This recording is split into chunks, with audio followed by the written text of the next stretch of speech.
జగమంత కుటుంబం నాది, ఏకాకి జీవితం నాది, సంసార సాగరం నాదే, సన్యాసం శూన్యం నావే.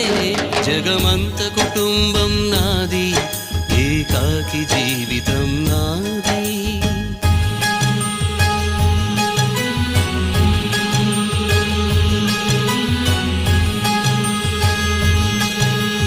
కవినై కవితనై భార్యనై భర్తనై, కవినై కవితనై భార్యనై భర్తనై, మల్లెల దారిలో మంచు ఎడారిలో, మల్లెల దారిలో మంచు ఎడారిలో, పన్నీటి జయ గీతాల కన్నీటి జలపాతాల, నాతో నేను అనుగమిస్తూ